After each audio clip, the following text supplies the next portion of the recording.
Master.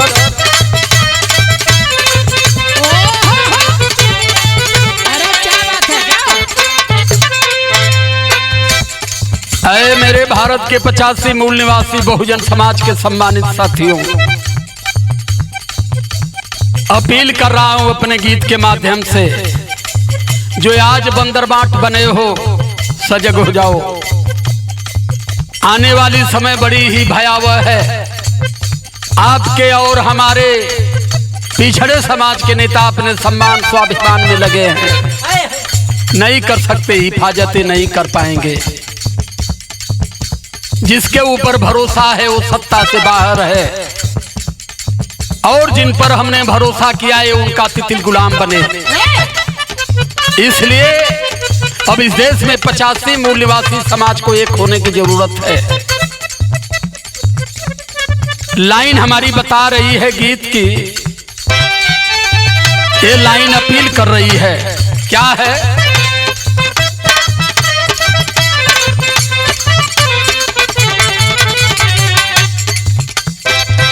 खतरे में पड़ल संविधानवा हो ए बहुजन,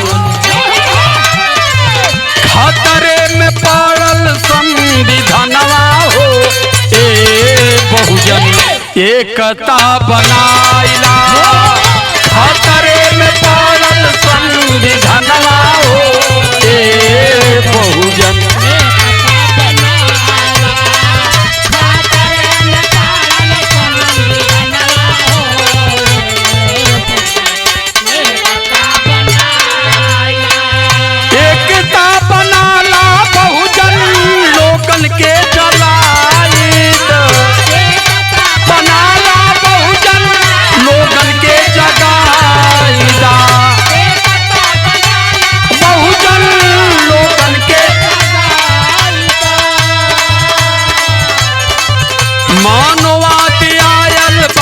समनवा हो ये बहुजन, मानवादी आयल बा समनवा हो ये बहुजन, एकता बनाइला।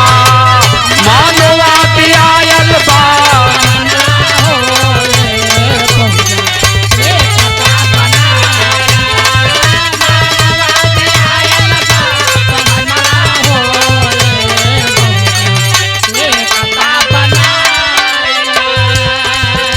ये 15% वाले आपका वोट लेकर के हुक्मरान बन बैठे और गिद्धों की तरह आपके संविधान पर नजर गड़ाए हुए हैं।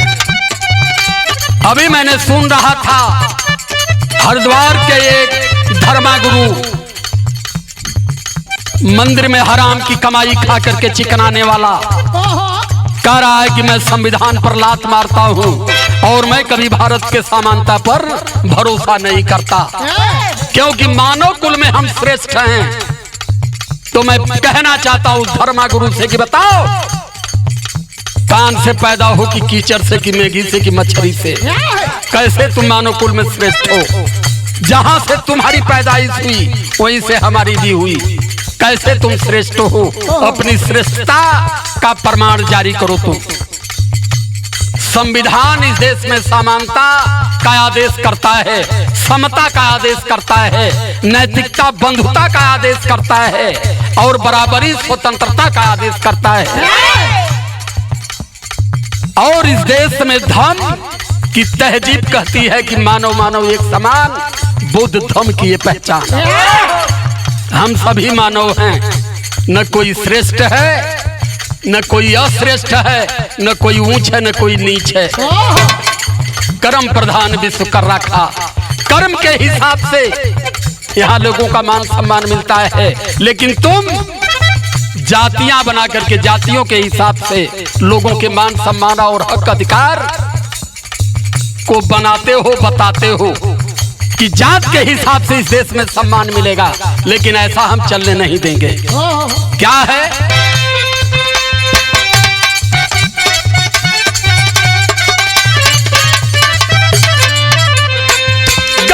संविधान ऊपर उनकर नजरिया,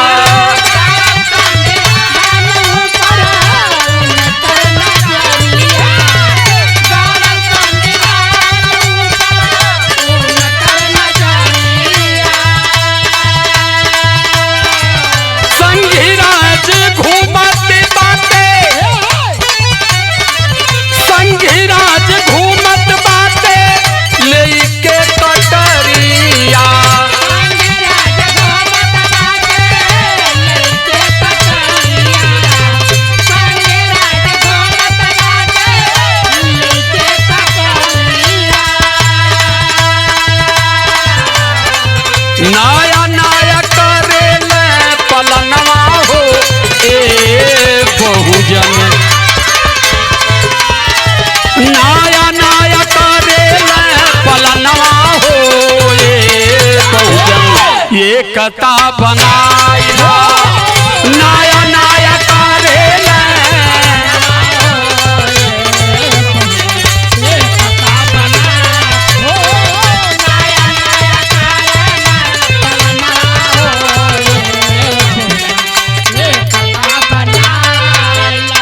इस बहुजन समाज के जितने लोग देवी देवताओं पर अपनी आस्था बनाए रखे हैं कि हमें मुक्ति देवी देवता ही दे सकते हैं, उनके लिए लाइन जा रही है कि देवी देवता नहीं कुछ बिगाड़ पाएंगे, नहीं कुछ आपका बना पाएंगे। आपका कोई कुछ बना बिगाड़ सकता है, और आपको कहीं से कुछ मिला तो किसके द्वारा मिला, क्या है?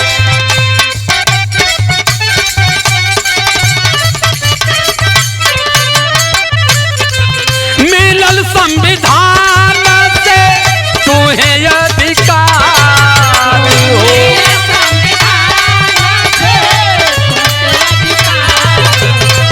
मिलल संविधान से यही बात दुश्मन के बखत कपार हो, बखत कपार हो,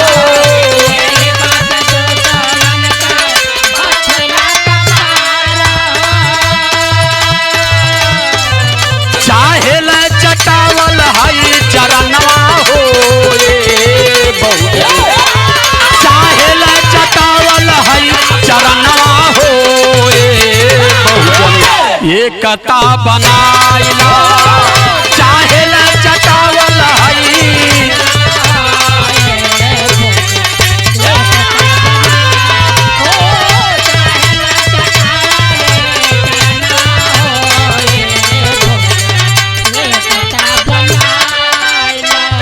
ये पूरे अपने जेहन में बना चुके हैं, संविधान हटा के मनुस्मृति तर्ज पर संविधान बना के, और इस देश के SC ST OBC को पुनः हम वहीं ले जाएंगे, अपने विचारधारा का गुलाम बनाएंगे।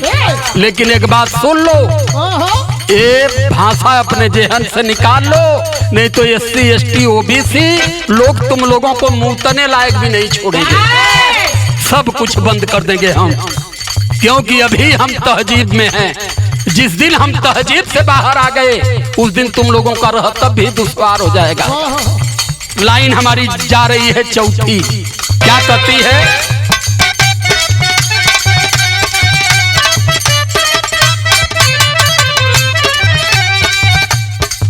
बीके देवराय बोले,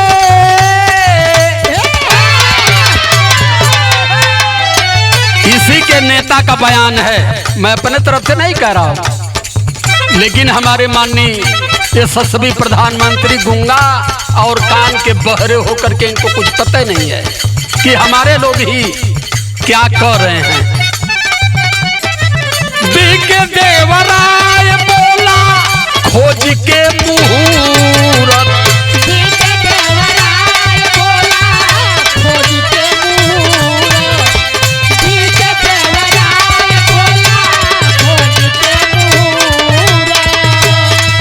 धर्मनिरपेक्ष कहना कवनो जरूर, धर्मनिरपेक्ष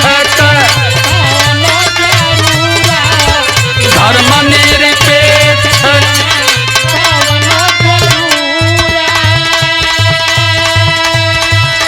बीके देवराय कहते हैं कि संविधान को यहाँ से हटा दो, यहाँ धर्मनिरपेक्ष की आवश्यकता नहीं है।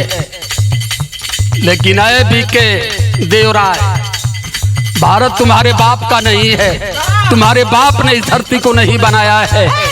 संविधान इस देश को धर्मनिरपेक्ष घोषित किया है कि इस देश में हर धर्मों का बराबर का सम्मान है, हर जातियों का बराबर का सम्मान है। इस देश में समतावादी संविधान है, समाजवादी संविधान है। बाबा साहब अम्बेडकर ने हिंदुस्तान की भाषा तक संविधान में आने नहीं दिया, लेकिन तुमको बता रहा हूं कि संविधान का आर्टिकल 40 पढ़ लो, दिमाग से गोबर है तुम्हारे बाहर निकल जाएगा। और ये सपना जो देख रहे हो, ये सपना अपने दिमाग से बाहर कर लो। इसलिए लाइन हमारी बता रही है, क्या है?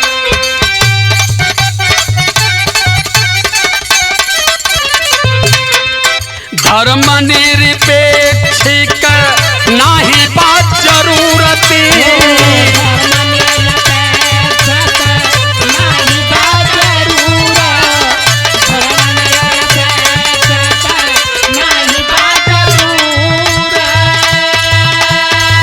मौन साधे मोदी हाई सुजनवा हो ए बहुजन, मौन साधे मोदी हाई सुजनवा हो ए बहुजन, एकता बनाइला मौन साधे, एकता बनाइला मौन साधे मोदी हाई।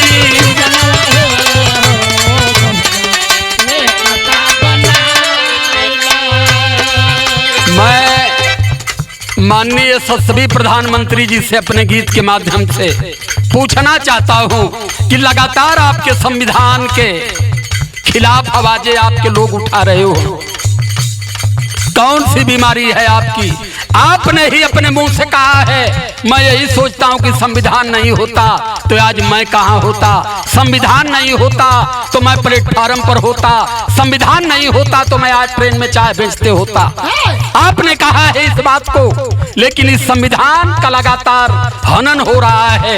मौन साधे बैठे हो महोदय, जरा सा संविधान की तहजीब पर भी ध्यान दो। लाइन हमारी जा रही है, क्या है?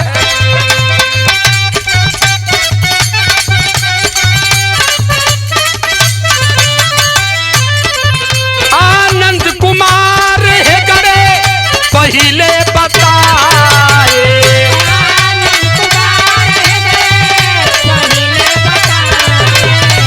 आनंद कुमार हेगड़े पहले बताए, संविधान बदले खातिर सत्ता में आए, संविधान बदले खातिर सत्ता में आए, संविधान बदले खातिर सत्ता में आए। आपका ही नेता हेमंत कुमार हेगड़े कहता है कि हम तो केवल सत्ता में संविधान परिवर्तन करने के लिए आए हैं। तो अपने आनंद कुमार हेगड़े को बता दीजिए कि आनंद कुमार हेगड़े के बाप ने संविधान नहीं लिखा है। संविधान बदलने के लिए जो सपना सजा रहे हो उसे जेहन से बाहर कर लो, नहीं तो अगर ये बात जेहन में रह गई तो कभी वो गति न हो जा कि मुतना भी तुम्हारा बंद हो जा। हमारे लोगों को बहुत ज्यादा छेड़ने का प्रयास मत करो, जो प्लान बनाना है अपने अंदर करो, सोशल मीडिया पर बकचोदी करने का काम बंद कर दो। लाइन हमारी कह रही है, आनंद कुमार हेगड़े पहले बताए,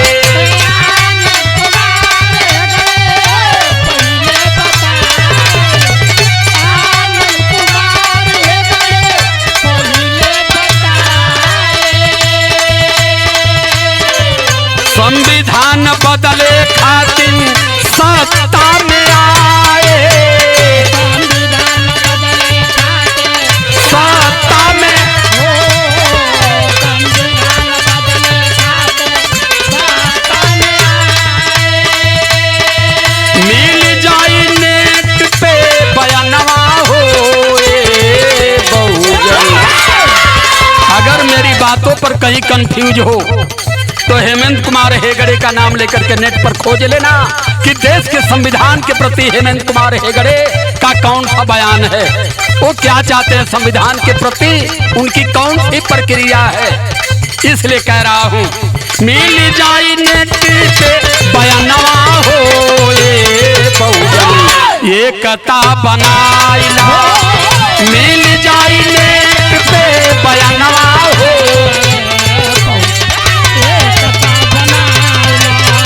मिल जाई नेट पे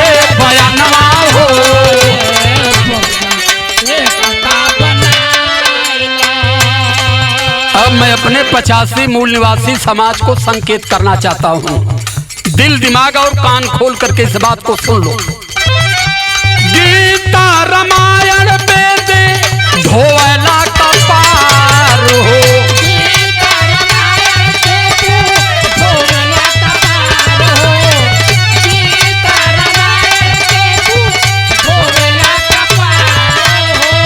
एक संविधान तुहार नाही स्वीकार हो,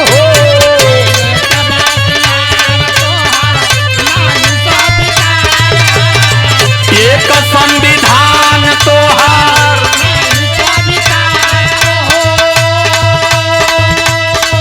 चाहल जरावल गुल सनवा हो, ए बहुजन चाहल जरावल तू सुमनवा हो, ए बहुजन एकता बनाइला चाहल जरावल गुल सनवा हो।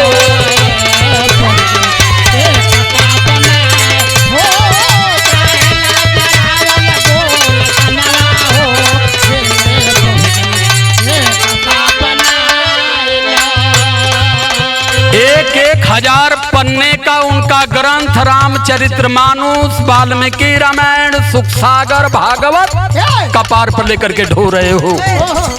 लेकिन एक छोटा सा ग्रंथ जिसे संविधान के रूप में हमारे बोधिसत्व बाबा साहब अम्बेडकर ने दिया, वो एक संविधान जिसके बल पर आप MP MLA बने, प्रधान प्रमुख बने, IAS PCS डॉक्टर इंजीनियर बने, वो संविधान उनको रास नहीं आ रहा है। फेंक तो उनके ग्रंथों को उठाकर सर से, और तहजीब हो तो संविधान को अपने सर पर ले लो। बाल बच्चों के भविष्य को अगर सुरक्षित बनाना चाहते हो तो ये लाइन जा रही है, क्या है?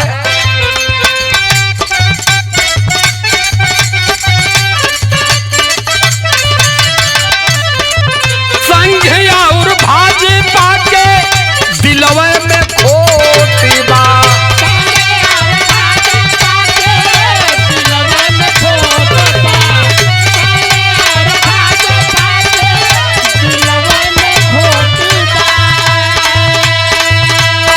संविधान ऊपर लगातार चोट बा,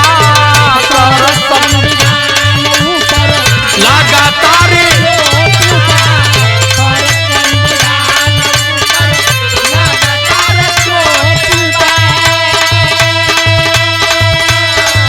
मुने लकोट हई नया नवा हो, ए बहुजन मुनले बकोट हई नया नवा हो, ए बहुजन एकता बनाइला मुनले बकोट हई,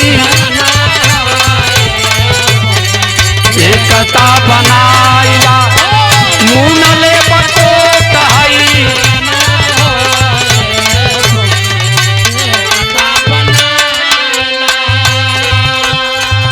देशवा में समता स्वाभिमान मिलल तुहाँ के,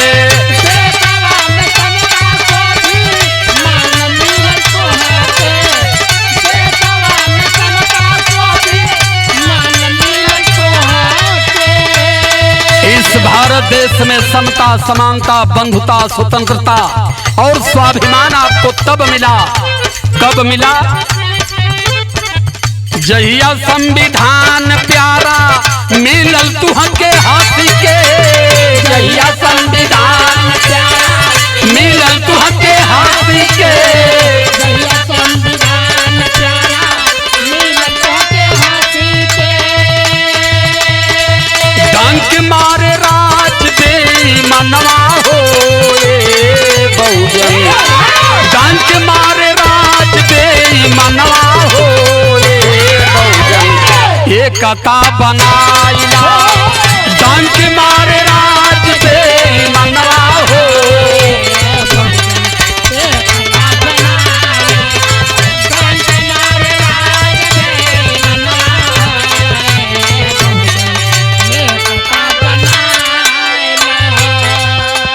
जब संविधान आया तब स्वाभिमान मिला आपको, नहीं तो नरकी जीवन था। करना क्या है आपको, ये लाइन हमारी संकेत कर रही है। चेंज कर सत्ता जल्दी गावा जी न भागू गावा जनी भागू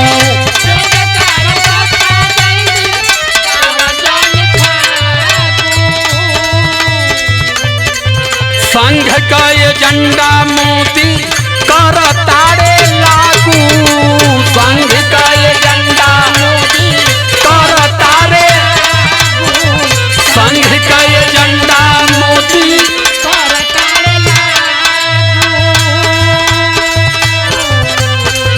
राम राज कई है बहनवा हो बहुजन। ये बार बार आपके जेहन में राम राज की बात कर रहे हैं। राम राज में कैसा जीवन था आपका? राम राज में आपको पढ़ने का अधिकार नहीं था। राम राज में चोरी चोरी शिक्षा देने वाले शंभुक ऋषि की हत्या कर दी गई। राम राज में स्वयं राम ने अपनी गर्भवती पत्नी को जंगल छोड़ दिया। राम राज में सम्मान से जीने का अधिकार इस देश में पिछड़े समाज को नहीं था। वो बार बार राम राज की परिकल्पना जो आपके दिमाग में ठेल रहे हैं कि राम बड़े अच्छे थे और राम की विचारधारा की हम सरकार लाएंगे और राम राज कब आएगा कि जब हिंदू राष्ट्र बनेगा। और हिंदू राष्ट्र की परिभाषा जो मेरे समझ में है कि जब हिंदू राष्ट्र बनेगा तो पहले आप शिक्षा से विरक्त कर दिए जाओगे, अधिकार से हटा दिए जाओगे, न शिक्षा मिलेगी, न आपको अधिकार मिलेगा, न नौकरी मिलेगी, न संपत्ति रखने की हैसियत आपकी होगी। ये है हिंदू राष्ट्र। हिंदू राष्ट्र का मतलब नाई का बेटा केवल बार छिलेगा, स्कूल नहीं जाएगा, IAS PCS डॉक्टर इंजीनियर बनने के सारे अधिकार खत्म। राम राज का मतलब लोहार का बेटा केवल लोहा पीटेगा, कहार का बेटा केवल भरसा में दाना भूजेगा और यादव का बेटा केवल भैंस चराएगा। ये है राम राज की परिकल्पना और इसीलिए ये हिंदू राष्ट्र कह रहे हैं और हमारे ही समाज के कुछ गधे इसको दोहरा रहे हैं। कितनी बड़ी औकात है उन मदारियों के पीछे जो भीड़ बैठती है, कितने लोग हैं, वो भीड़ केवल आप लोगों की है। इसीलिए बार बार कह रहा हूं कि वहां जाना बंद कर दो, संविधान पढ़ो, स्कूल देखो, तब आप सुरक्षित रहोगे, देश सुरक्षित रहेगा। और किसी भी हालत में भारतीय जनता पार्टी को अब भारत मुक्त करना पड़ेगा। कहना है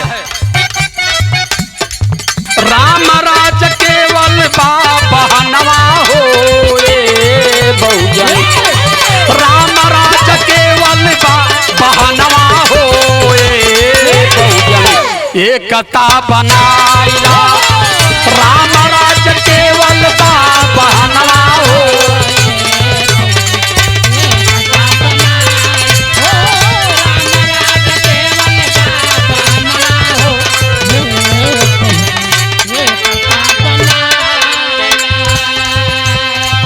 एक चीज खुले शब्द में कह दूं मैं आपसे, अभी से आपको तैयार हो जाना पड़ेगा।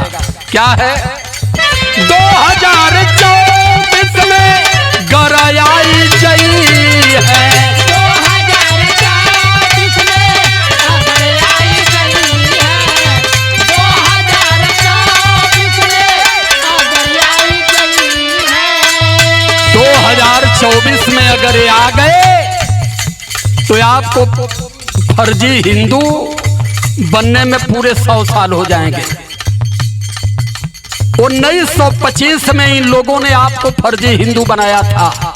जब इन्हें डेमोक्रेसी की भनक लगी तब एक इस देश में 85 मूल निवासी समाज के जो 6500 जातियों में बिखरा समाज, अब सबको हिंदू बना दो, अब कह दो कि तुम शूद्र नहीं हो।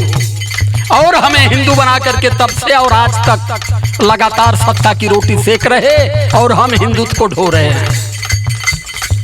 2024 में आएंगे, 25 में पक्का ये संविधान हटा के अपने विचारधारा का ये संविधान लाएंगे। इसलिए आपको कह रहा हूं और अपने देश के संभ्रांत नेता गण को भी बता दे रहा हूं कि आप तो MP MLA बैठ करके सत्ता की मलाई काट लिए, लेकिन आपका बेटा क्या करेगा? संविधान बदल जाएगा तब कि आने वाले पीढ़ी को सुरक्षित रखना चाहते हो तो कम से कम अब राजनीतिक दृष्टिकोण को ध्यान से थोड़ा देखो और अपने बराबर मलाई चाटने में अपने बच्चों को गोबर खिलवाने का प्रोग्राम मत बनाओ। इसलिए कह रहा हूं और अपने बहुजन समाज से एक बात अपील पूर्वक कर रहा हूं कि भारतीय जनता पार्टी के विरुद्ध किसी भी दल का जो नेता लड़ाई में हो उसे वोट दे करके भारतीय जनता पार्टी को हरा करके सत्ता मुक्त करिए, तब आपका भारत और आपका संविधान बचेगा।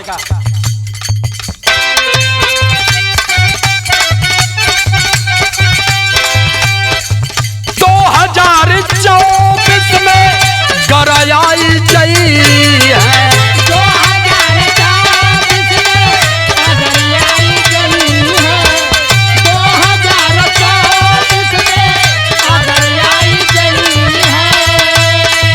नए संविधान से देशवा चलई है, नए संविधान से देशवा चलई है, नए संविधान से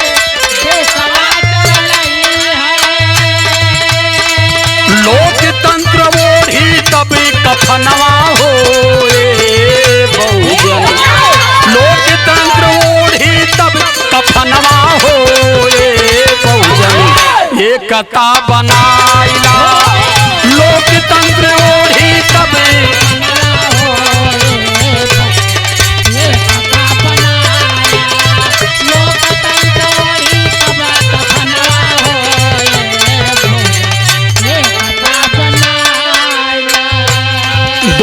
चौबीस में अगर आप नहीं इन्हें रोक पाए तो आपके लोकतंत्र को दफन कर दिया जाएगा।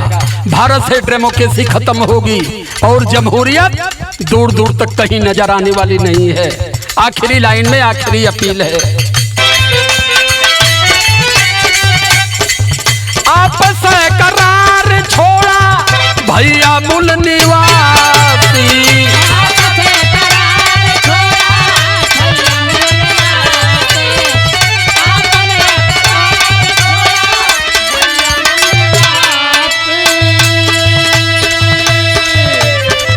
सांसद पर कब्जा करा भूली मथुरा काशी, भूली मथुरा काशी,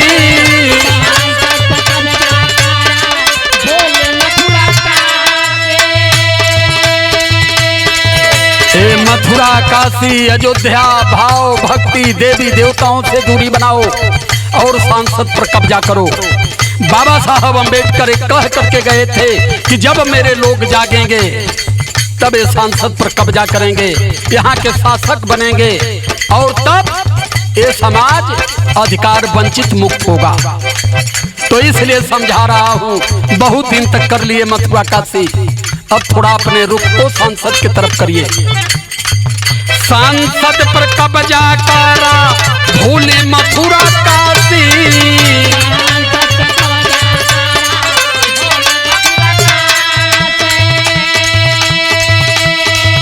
कभी सूरज भान के कहनवा हो बहुजन, कभी सूरज भान के कहनवा हो बहुजन, एकता बनाइला कभी सूरज भान के यलनवा हो,